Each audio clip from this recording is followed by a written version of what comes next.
This is a part of our series of Back to School. And tonight you're going to meet some of our competitive students, and they're going to share their experiences, a little bit about competing and what they're doing this season, and give you guys some tips and suggestions for those of you who are interested in competing. At the end, if there's any questions, we'll take any questions. But again, thank you so much for being here. I'm going to go ahead and introduce myself, and then I'll let the rest of our QD team introduce themselves first. So I am Asha, or Coach Asha, as my students know me, and I am in charge of a lot of our different programs here, but specifically I assist with the varsity, junior varsity, and all-stars program that we have launched here at QD, and in helping the students to maximize their potential towards success during the competitive season in speech and debate. So today we're going to be getting to hear a little bit from our students as they tell you a little bit about themselves and again, their competitive experience. So I'm going to go through first and just have our competitors introduce themselves. So if you want to just tell us your name and if you're a middle school or high school. Yes, I know, but just go ahead and introduce yourselves. Iris Wang. I am currently a junior, so I'm in high school. Hi, my name is Helen, and I'm in 10th grade. Hi, I'm Nathan, and I am in 10th grade as well. Excellent. So these are all of our high school competitors, but we're going to go ahead and switch gears a little bit, and let's have them talk a little bit about their backgrounds. So we're going to just go one by one. And Nathan, how long have you been with QD? So I think I started classes. My first class with QD was like 5 years ago, something like that. And it was a limited prep class with Coach Christine, actually. So I first had experience with like impromptu and spar. Then my second class is when I met Coach Asha, and that was like the semester after. That's when I started competing, and that was with Coach Asha's platform class. Um, so so I've competed for about about 3 to 4 years. And I started out in speech and platform, so I did informative. Then we moved to debate.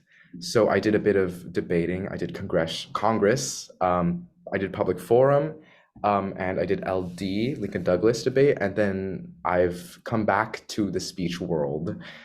And now I'm doing humorous interpretation, and I'm looking to do OO as well. Yes. Excellent. Wonderful.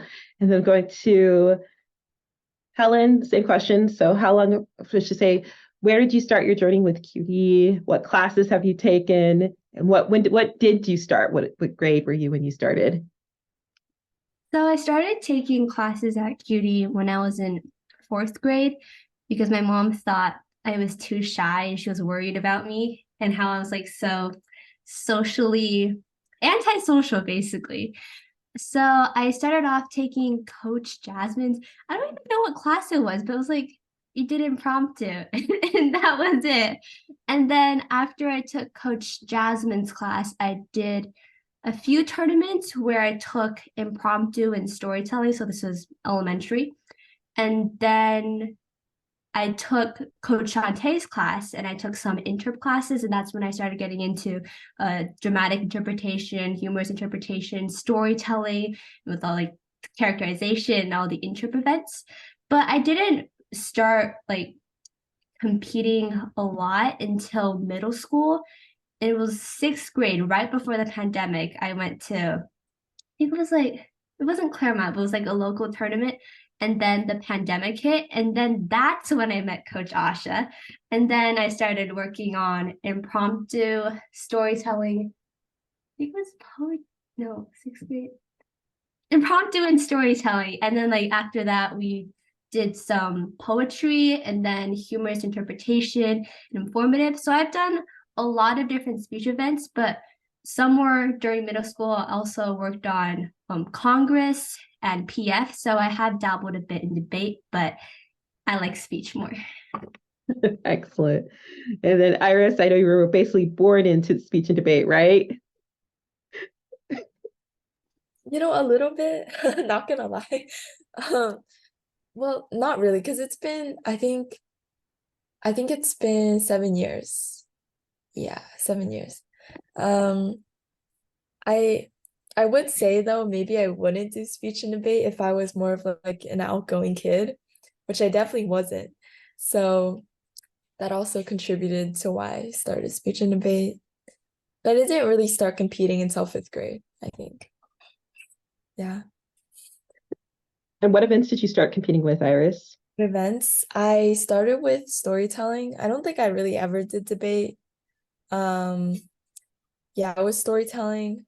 I tried impromptu, but there was some miscommunications with my first run for that event. There was some trauma attached to it, but other than that, yeah, that's why I don't do impromptu. But I do all the other interp events. So yeah. Excellent, excellent. So tell me a little bit, like, I'm going to ask you twofold questions. So what is one of the hardest things about competing? And what is one of the things that's the most rewarding besides trophies about competing? So we'll start with Nathan. I think, okay, for me, it depends on the event that I'm doing, specifically whether it's speech or debate. I think for speech, what I like, in regards to like what is like difficult, or I guess the hardships of it. For speech, I think it's mostly just like, I don't know, you just have to like kind of like let go of like the competition aspect, because I think, especially when you're doing like interpret platform, you have to like kind of take on these like characters like in interpretation, and I think having that like competition mindset, especially like once you start getting into like elimination rounds, when you get to like quarterfinals and finals, that like stress can really build, and you like get into your head a bunch, which can detract from the performance, which doesn't make it any better for you or for your chances of winning. So just, I think for me, it's just like being able to enjoy and being in the moment, being present. Now for debate, on the other hand, I think I think just a struggle for me in general is just like, you just have to be like super confident in like for example, let's use Claire. If you don't know, Claire was my public forum debate partner, and she's apparently supposed to be coming back this year for Lincoln Douglas. So I think the big thing with debate is, because you don't necessarily know what is going to be thrown at you, because there is that kind of aspect of limited prep. All you have to do is like once you're in the round specifically, you kind of just have to like, again, like let go and be present, but like also just like whatever is coming out of your mouth, as long as you say it confidently and you say it with like passion, then like you can usually get by. So I think those were two of the biggest struggles for me: staying present and just like being confident. But I think the most rewarding thing, well, for debate is like, well, okay, there's just like this like moment where like you like get into like later in the round, and then you're like, okay, I have all of my notes super organized, and I have all of this flowed well, and I have this point for this argument, and I like refuted all of this. Like that like is just really satisfying. It's like a little like coloring picture book where like you like check all the marks off. And then for speech, it's just like, I think once you get into that like that mindset and that like flow state, it just kind of, the competition like melts away, and then you're just you, and you're performing, and you're doing what you love. I don't know. Thank you, Nathan. I think that's aptly said. Yes, there's definitely things to note about different competitive events. So I'm glad that you touched upon both sides of the coin there. We'll go next to Helen. What is one of the hardest things about competing, and what is one of the most rewarding things about competing?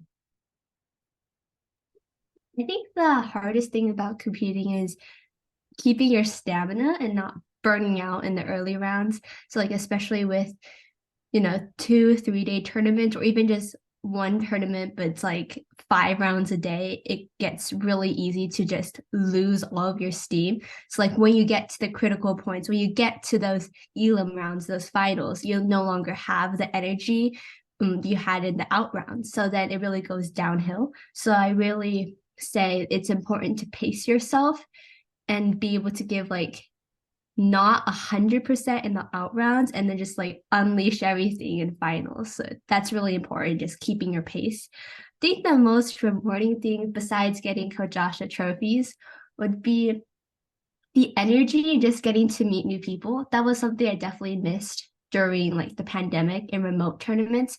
When we got to go back in person, it's just so different when you're actually able to perform in front of a crowd. Like for HI, you want people laughing, interacting with you. So when you got to have the audience, you could feel that energy. For me, as like a speech kid and interp performer, it really helped motivate me, and sometimes like it contributed to a better performance if I had a responsive audience.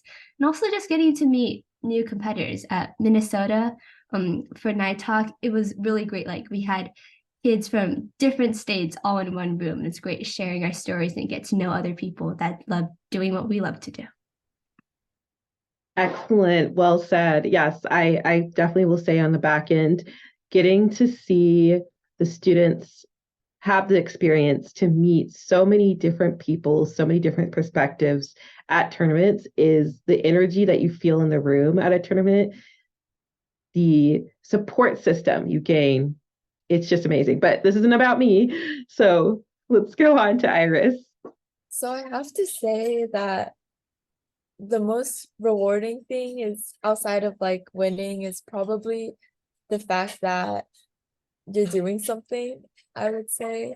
In terms of like the struggles within speech, I would have to say it's not really about like getting through the performance for me. I think it's about like coming up with a performance that you actually really feel like represents you, because I feel like for interp especially, you're trying to carry a message across to your audience, and sometimes you can feel like it's not carrying across quite as well as you want it to. So the more you think about it, the more you're like you want to tweak all of these things, and then the more you get into the season, you're like, whoa, this is too much. Like so I think like it's tough mentality that you have to have throughout the season, which is a struggle.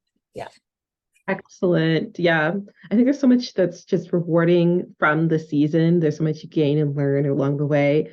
So well said. Let's move on to the next question that I have for you guys, which is tell us a little bit about some of you already talked about this. You guys are great transitioning into other questions I have, but what are the events that you have for this season?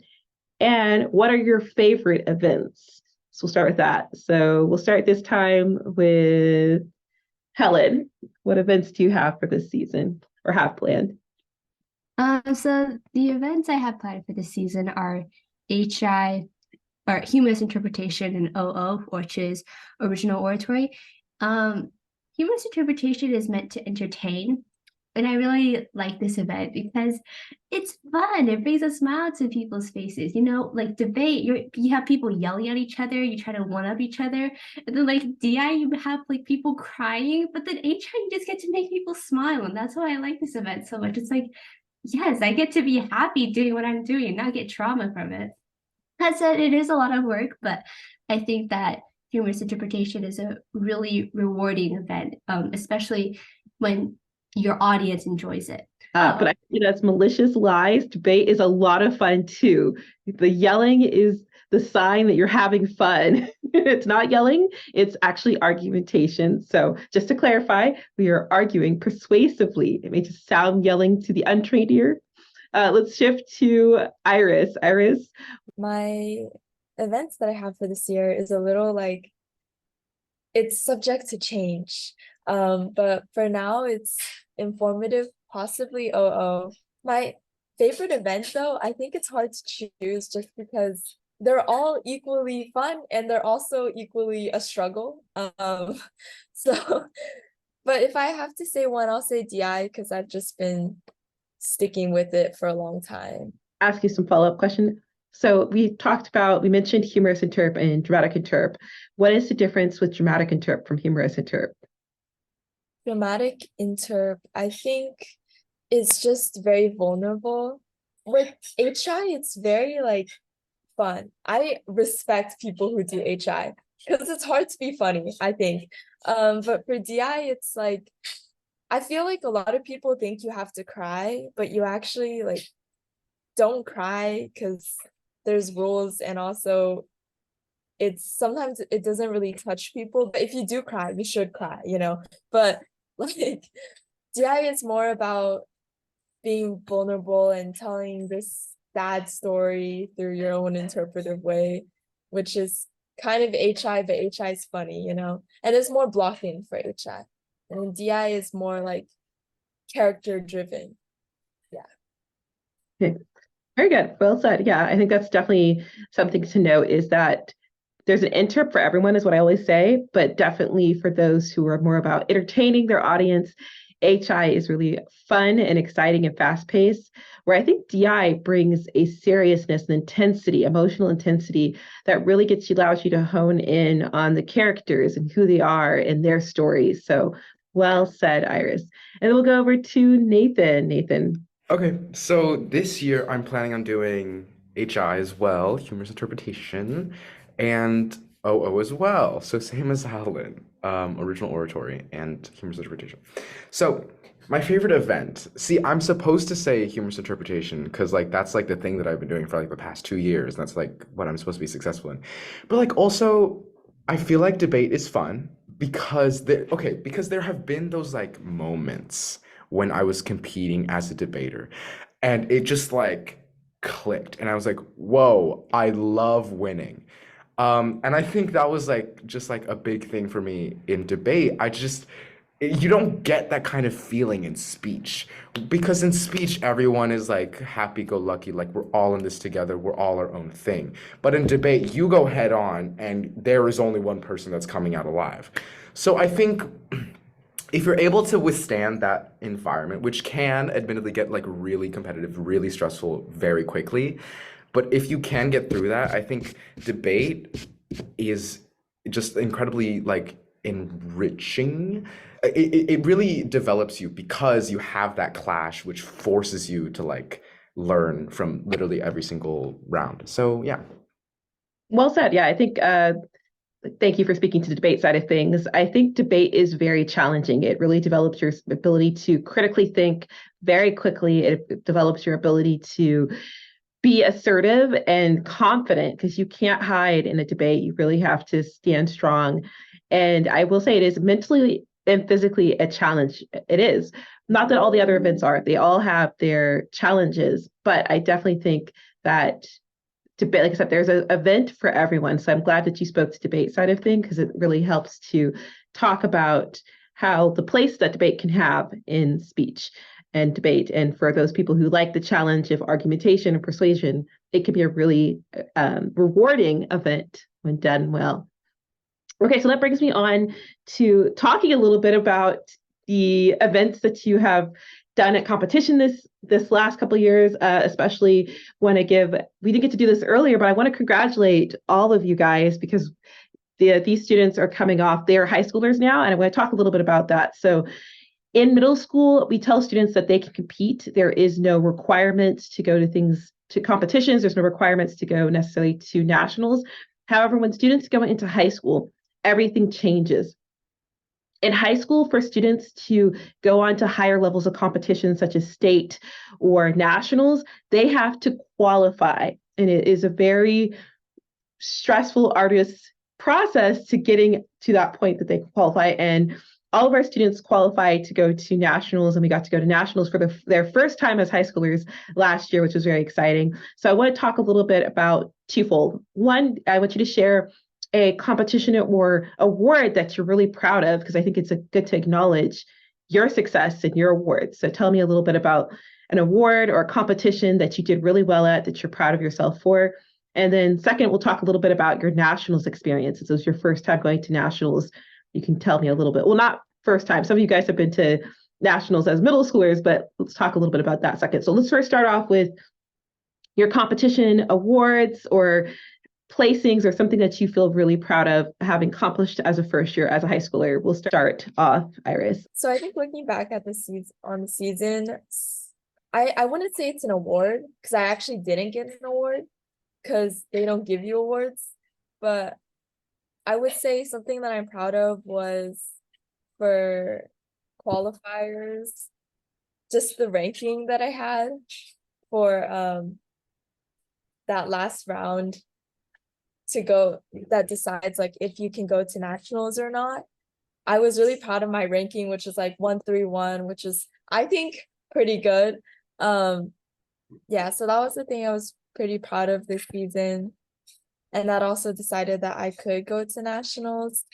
And I would say my nationals experience, I felt like it was really fun.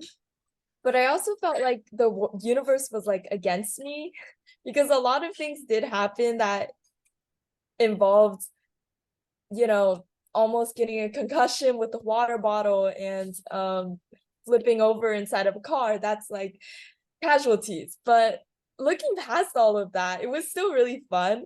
And I feel like all of that just added to the chaos, which was kind of charming. It was a very like interactive experience that you learn a lot about yourself, about how you roll, you know?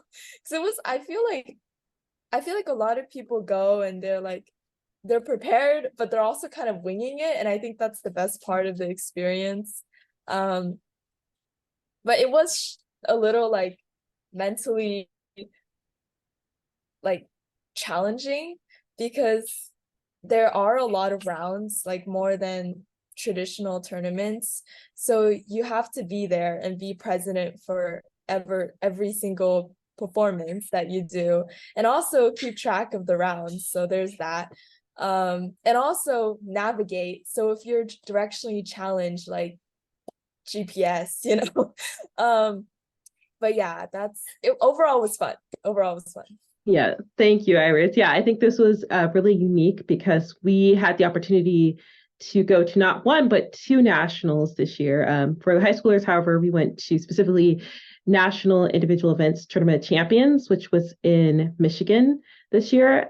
And so it was, right? Minnesota. I got the M's messed up. Thank you. Minnesota. And it was a really unique experience for the students to get to travel, to qualify as freshmen, and then to compete amongst the best in the country. So it was really just amazing time to watch the students really grow and see what's next. So kind of speaking to that before we move on to the next student, Iris, in terms of NITOC, after the end of NITOC, was there anything that inspired you coming out of NITOC going into this year's season's competition? I would say I wouldn't use the word inspired. I would use the phrase like lesson learned, like because my piece, I switched it midway, so there were a lot of things regarding time that I wish I did more. But so this season I'm like starting earlier and being like, yeah, like maybe it's good to be more prepared and not wing things so much.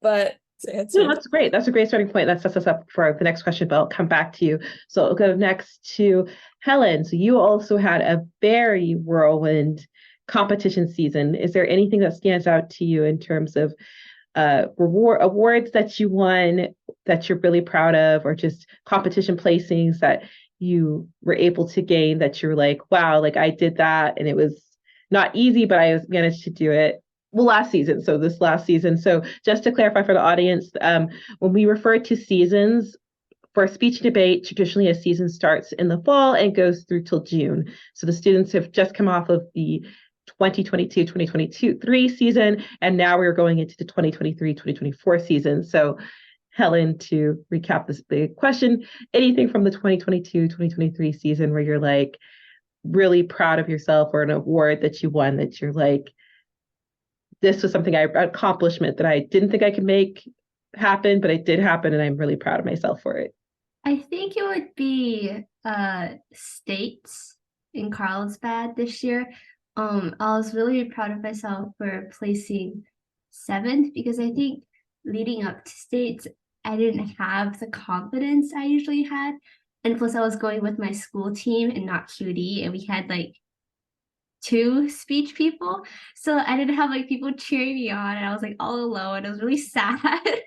But I'm really proud of myself for just like getting through, even though if I did like at the end, I was like really, really tired. And that kind of reflected in my final performance. But I think I was just really proud of myself for getting through the day. Yeah. Yeah, I think I would say that's actually, I agree. That is one of the moments that I was very proud of you as well. Just to kind of clarify again, in high school, we compete in many different leagues. And so to go to state, they have to compete in their local district league, qualify, and then it's students from all across California who descend upon state. So to say that as a freshman, to say that, to compete at, again, a state level and to place, I was so proud to just see how much you've grown and how far you've come. So that was also a very proud moment for me too to hear. So we'll go to Nathan. And Nathan, I'm sure he's going to talk about the moments I was most proud of him. I'm proud of when I got a crystal gavel. Okay. It That's not was last season, because it but was okay. so pretty. Technically, my most proud moment would be night talk as well. It's because I broke in nationals and I got into octo finals with my humorous interpretation piece. It it was just like, I think because, like, considering throughout the entire season, I had like similar stories to Iris as well, where I kind of got my piece running a little bit later than it probably should have been. And also we like totally switched pieces like in the middle of the season. And so we had to have an entirely new piece up and ready in like a few months, less like 2 or 3 months. Um, so I don't know. I just think I was really proud of myself for like showing up and just like being able to put in that work even despite like everything that had happened the year before or like throughout the season. And I feel like what was the best thing for me though was that in octo finals, I think by that point, I felt really secure in my piece to the point where like I was there at octofinals. I like didn't well, I cared, but I didn't like, my life didn't depend on whether or not I got into finals or if I got the champion. I think at that point I was there just to be there. I was there to learn, I was there to grow, I was there to have fun. And when I was in that round, I think I that was like the best performance that I've ever had, and I put my all into it. And even if the judges didn't like it, I think I enjoyed myself during that performance. I think that's what's the most important aspect of all of this. Yeah, I want to concur in that. Like, there's something we're going to talk about this as well today, but I tell my students to start early in the season because it is like climbing a mountain. And if you look at the mountain, it can seem really overwhelming. But if you take it as smaller bites, as little hills, it's easier to accomplish. So for Nathan, like he said, it started later in the season than I would generally advise, but that I was so proud to see when it finally clicked. Because I think one thing that Nathan left out of his story is that he has an acting background. Shout out OSHA, but he had not taken an interp class. Some of the other students have taken interp classes.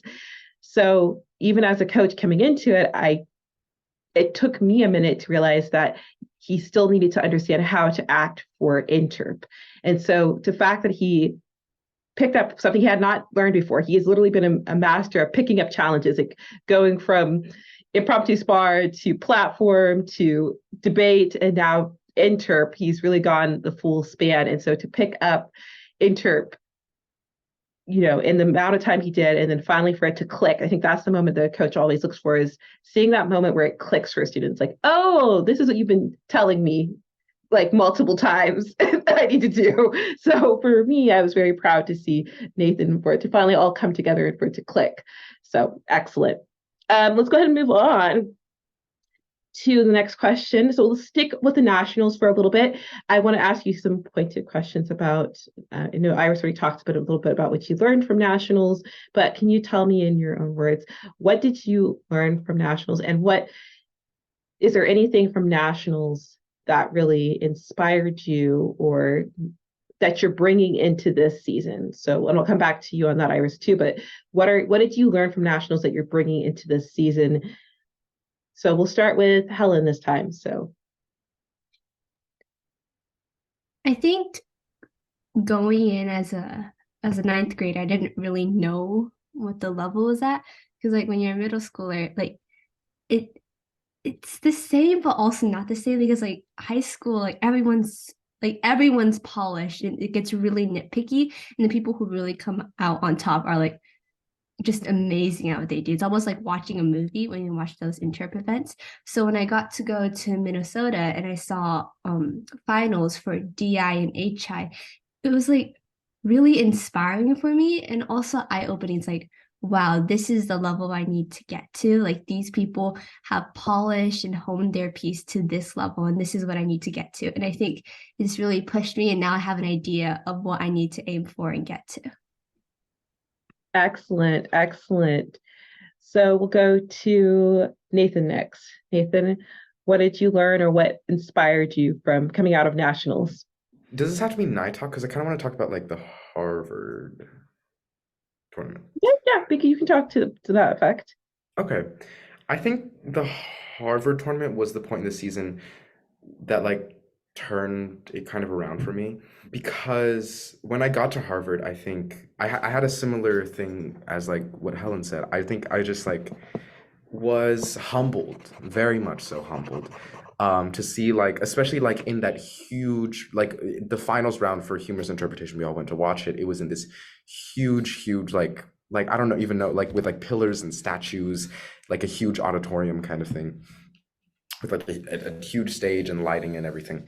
But like seeing all of those competitors up there and seeing how polished they were and how just like how well they were able to tell that story just by themselves. Like interpretation is incredibly difficult because you have to condense it all into like 10 minutes and you have to like convey all of these characters at once. So I just seeing that I think was inspirational for me to be like, okay, I need to get off of my butt and do the work.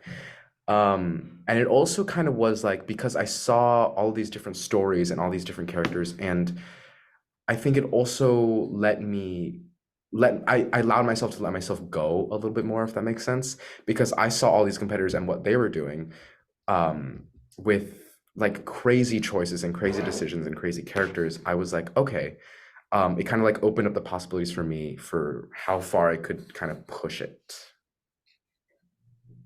Excellent, excellent. I think one thing I want to ask as well, follow up, is there one thing specifically that you've taken from seeing those high level competitions? And let me also clarify for the audience.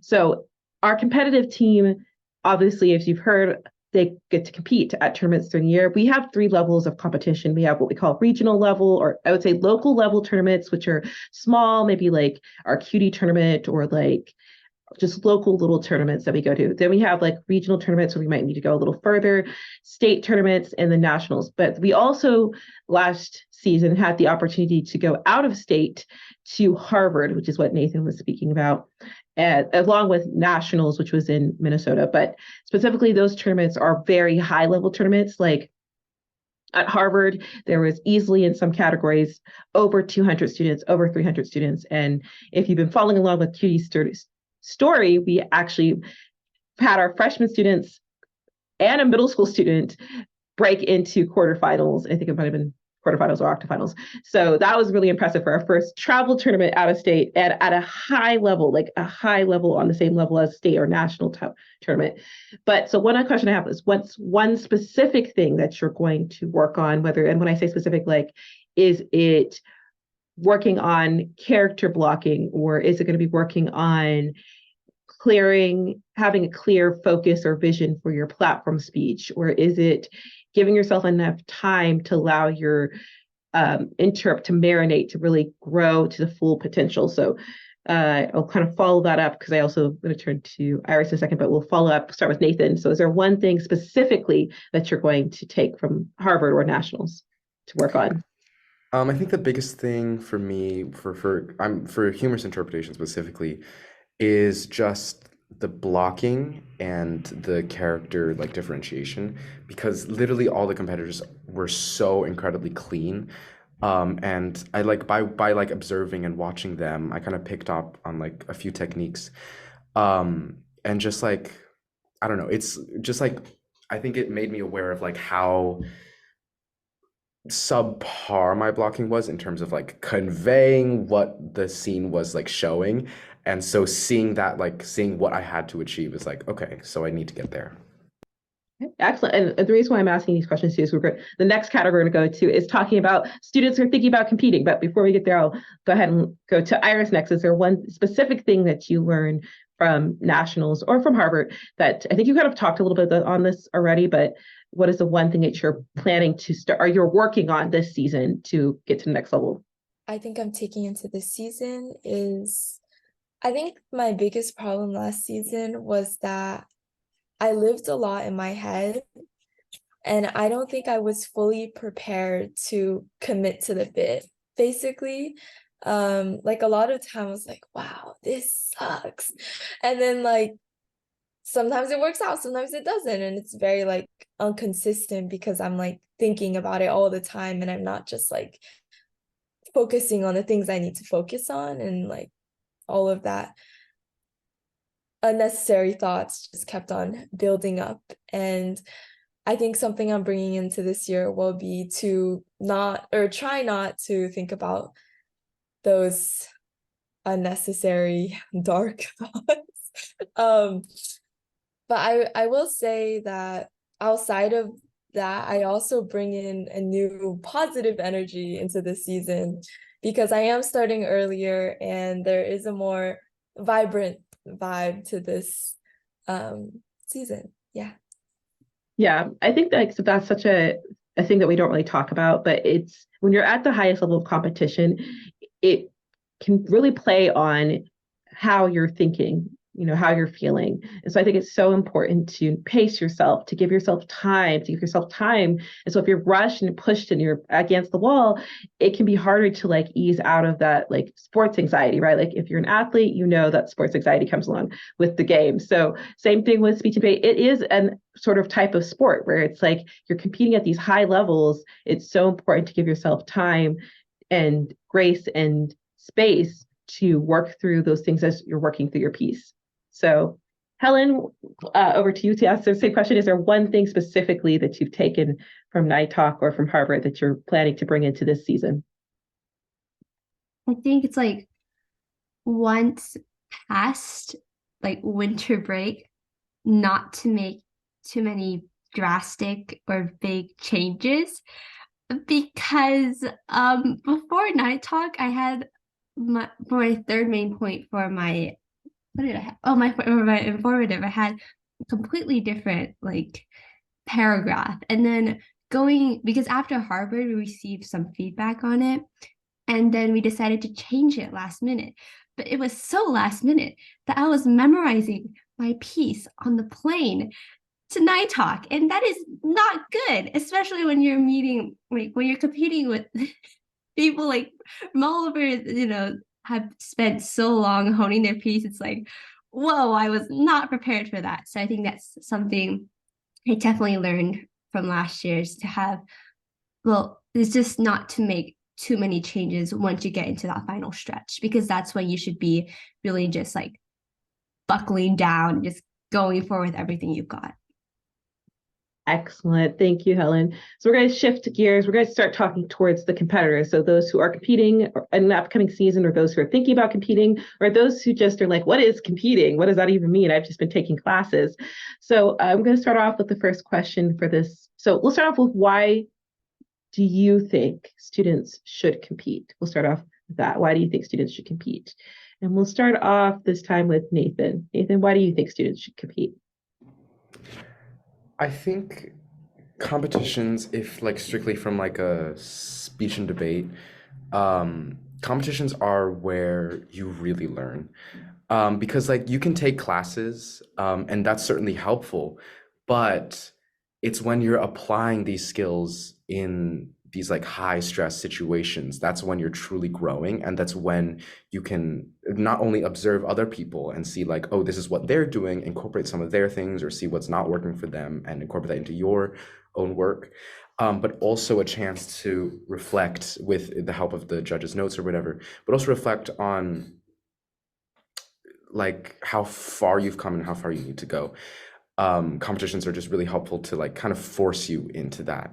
But if like expanding from even outside of just speech and debate, I think competitions are, whether it is debate or speech, again, that high stress environment, like stress might sound like a big like ooh scary thing, but stress is very important, especially like from a high school like from an early age at high school, you need to be able to, handle these high stress situations, and speech and debate competitions kind of teach you these like really important like basic life skills of like time management, of being able to organize your workload, of being able to make decisions, of being able to be in front of an audience and put yourself out there. These are all very important for success in later life. Excellent. Well said, Nathan. Let's go next to Iris. Why should students compete? Well, I think Nathan said a lot of what I believe is true. Like, we do learn more when we compete, because when you're in class, you're just, going with the flow of the class. But when you compete, you really like, you see what you've done in that class, and you can see the outcome of all your hard work, and it's just more rewarding in the end, I think. Even if you don't necessarily win anything, you're just there, and it's fun to be there, and it's also a community. Going to tournaments is fun, I would say. Even if it's stressful, it's very fun, because I mean, unless you have no friends, but you can make friends, like there's always that. Like, you learn social skills is what I'm saying.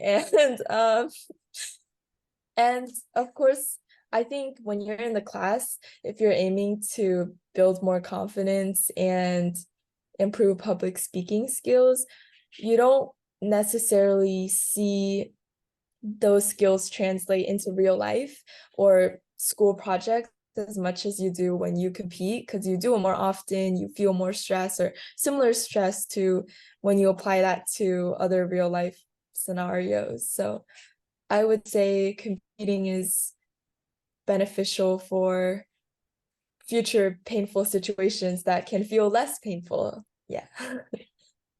Very true. Very true. And last but not least, Helen, why do you think students should compete? Well, coming from like personal experience, I can understand why some students might not want to compete. Like when I first started out, like I was so against competing. I was like, no, I'm only doing the classes. I'm only doing impromptu in this controlled setting. And I think it was because, like, personally for me, I was really scared of, like, I guess failing. Like I didn't want to see how I compared to others in like an actual competitive setting. I think I just felt safe and like, yeah, I just felt safe just being in a class, and I didn't want to go compete and like enter the unknown, if you will. But I think competing is where the real learning comes, because competitions are like a really good benchmark or like a goal that you're working towards. Looking back when I was just taking classes, like I was improving, I was working hard, but not as much as when I had a deadline, I had a tournament I had to compete in. And I think in that way, competitions really foster so much more growth. And that's where the actual learning happens, and where you can actually quantify how well am I doing and how can I get better. Because if you're just staying in a controlled environment, it's really hard to get out of it. And that's what competitions offer you, a chance to see where you're at and get better. Yeah, I kind of want to also kind of add to that. I always tell students, I think there's a misnomer that when you go to a tournament, the biggest competition you have is really yourself. It really is yourself.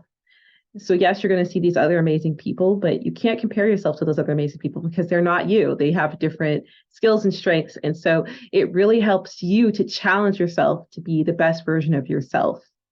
That's the only person you have to beat. So I think so every student here has talked a little bit towards that, where it's like their struggles, their triumphs have come from challenging themselves and rising above their own conceived notions of their limitations. And that's really how they're becoming amazing speakers and competitors, is by pushing themselves. Okay, so last two questions.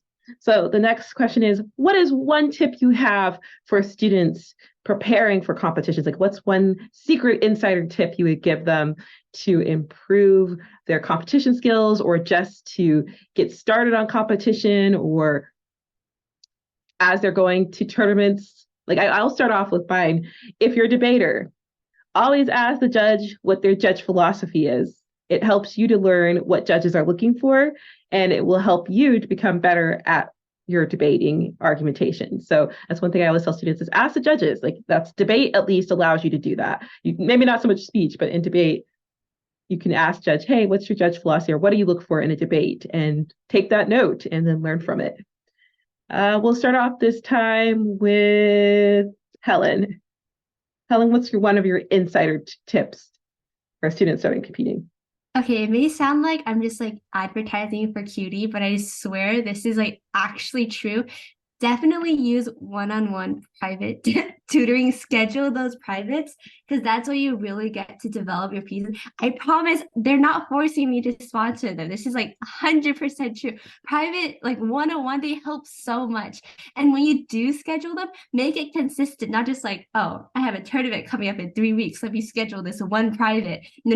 You need to have like a consistent schedule because sometimes that holds me accountable. Like, I don't want to work on my piece, but then I'm like, oh no, I have to see Coach Asha this Saturday. I have to write my rough draft right now. So having that consistency and having those one-on-ones really helps you stay on track and also really helps you hone in your piece. I think having a one-on-one privates with your coach definitely brings out your piece more, not like more than like a group class. And I think that's when you really get down to the nitty-gritty and get to develop your piece.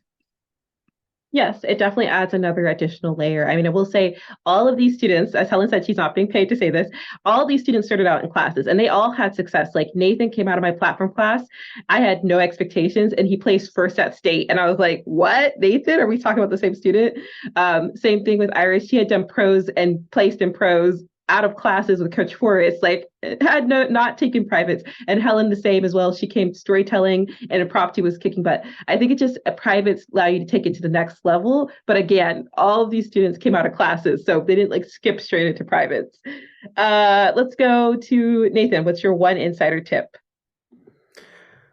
I think this might sound a little like cheese, but I think when you're in tournaments and it's like especially if you're going to like be in the season and consistently be like a tournament goer, like just like be nice to people and make friends. Like maybe like not in the round, obviously, like don't be in there while the judge is trying to judge and like start like gossiping with your neighbor.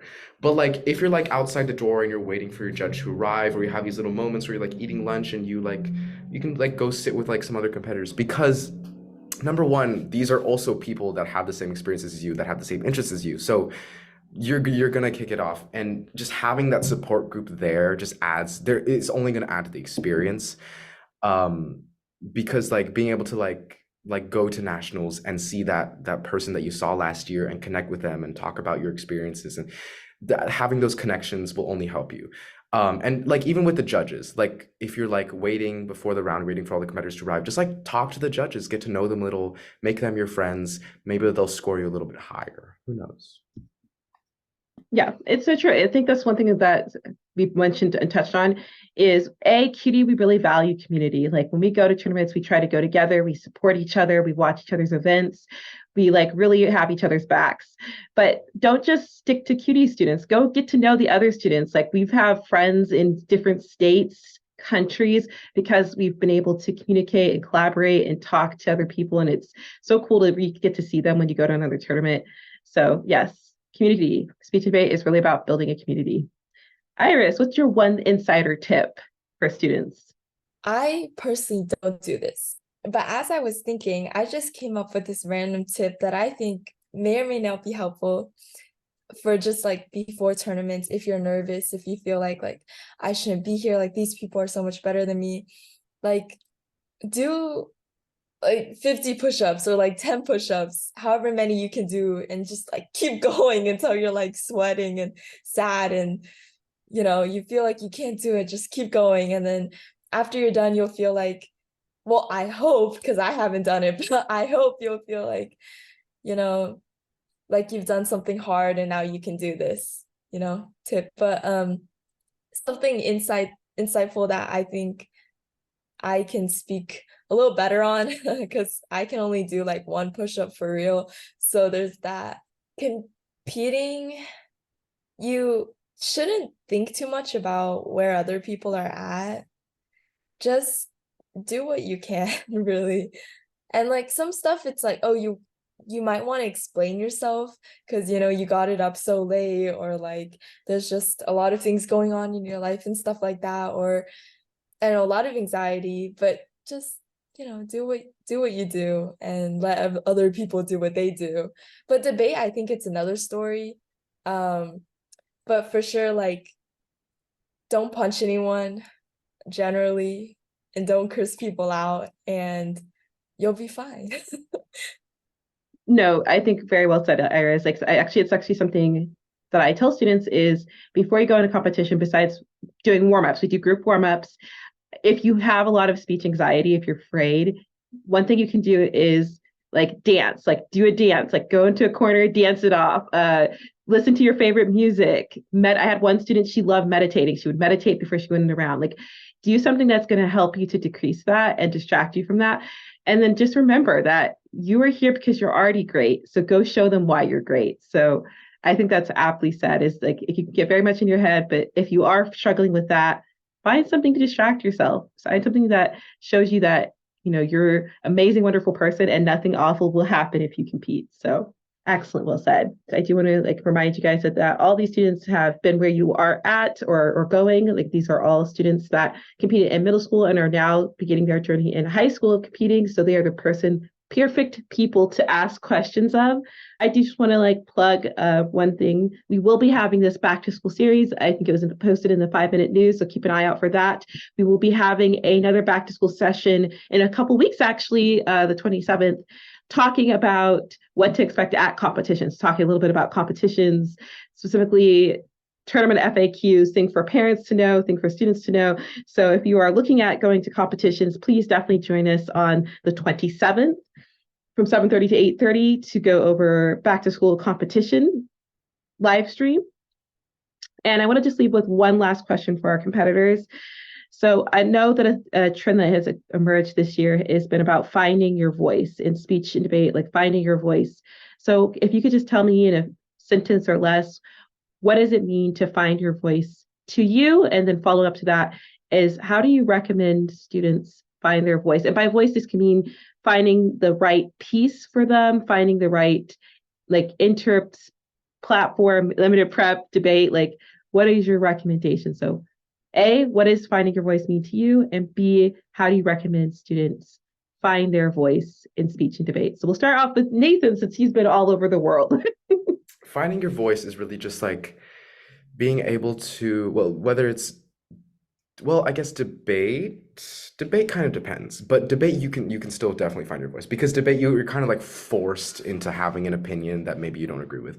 But anyway, I think first I'll talk about speech. I think finding your voice, first of all, finding the right event for you. I think there are many different personalities, and interp might not be right for you, might not like acting, but maybe you'll click with informative or OO, where you get to talk about a topic that you're passionate about, that you can write about, that you can have your own true opinions about, unlike some other events.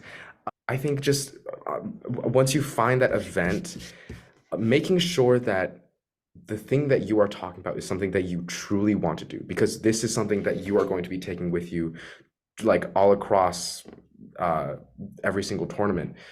So you want it to be something that you're passionate about and something that you're willing to put the work into, to research, to write about, and to talk about. Helen, again, same question. What does it mean to find your voice to you? And what do you recommend for a student to find their voice? Yeah, I think I'm going to echo Nathan here, but it's really about speaking on topics that you want to speak about. For me, impromptu, it was a really stressful event, but I found it made me happy when I talked about people who inspired me. So I based a lot of my speeches off of that.